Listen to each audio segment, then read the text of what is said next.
C'est pour ça que vous êtes coupé de la réalité.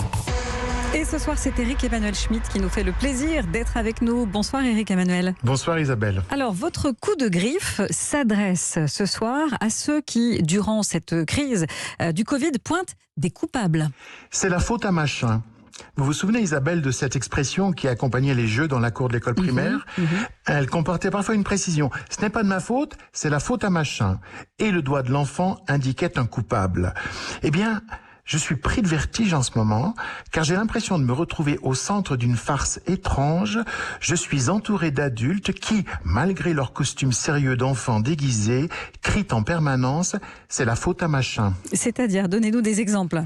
Eh bien, des jeunes gens sortent sur les quais de Lyon, ma belle ville natale, pour danser et boire des pots au mépris des mesures sanitaires. Gênant, mais compréhensible. Or, voilà que des politiciens viennent nous expliquer aux informations que c'est dû à la mauvaise communication du gouvernement. Certes, la communication gouvernementale a été parfois erratique. Elle a menti sur les masques, elle a émis des promesses hâtives quant au vaccin, elle a produit des circulaires idiotes pour nos déplacements. Mais que des Français, au bout d'un an, n'aient pas saisi qu'un virus très dangereux circulait, qu'on ne s'en protégeait qu'avec des masques, de la distance, du gel et moins de contact, cela me semble impossible. Malgré les cafouillages, l'information est passée.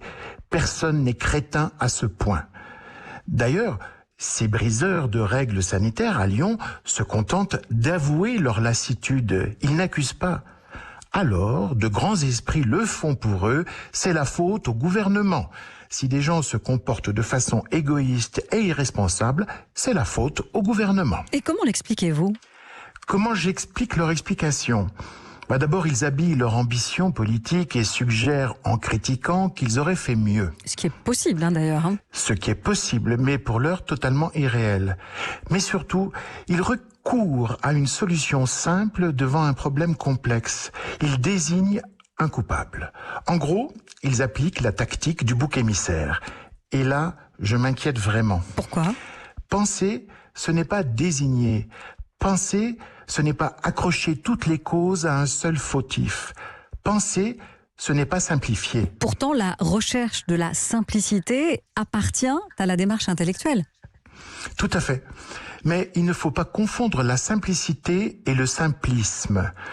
La simplicité résulte de la résolution des difficultés, tandis que le simplisme vient de l'ignorance des difficultés. Donc, si je vous suis bien, ceux qui désignent un coupable sont, selon vous, des simplificateurs. Oui, nous sommes confrontés à des vendeurs d'idées simples, depuis le démagogue jusqu'à l'intégriste. Il est aisé de reconnaître les simplificateurs. Sous leur discours, même sous le plus sophistiqué, vous entendez toujours ce refrain « c'est la faute à machin ». Selon les époques, machin c'est le juif, machin c'est le musulman, machin c'est l'immigré, machin c'est le riche, machin c'est l'allemand, machin c'est le franc-maçon, etc. Actuellement, machin c'est Macron. Il est quand même responsable, sinon coupable. Ah, il est responsable de ses décisions, en effet, des mauvaises comme des bonnes. Sa tâche est difficile, mais n'annulons pas cette difficulté et n'attribuons pas tous les maux à un élu. La pandémie, le combat contre la pandémie, sa lenteur, les comportements irresponsables et égoïstes de certains, l'usure que nous éprouvons durant cette situation pesante. Ce n'est pas moi, c'est machin. Faux. Nous luttons tous contre la pandémie. Nous devons tous hâter par une conduite adaptée le retour à une vie normale. Alors, cessons de simplifier et de désigner. Pensons plutôt. Penser, c'est analyser la multiplicité des causes et des paramètres, les peser, les confronter. Rien n'est plus grave pour une société que le refus de penser.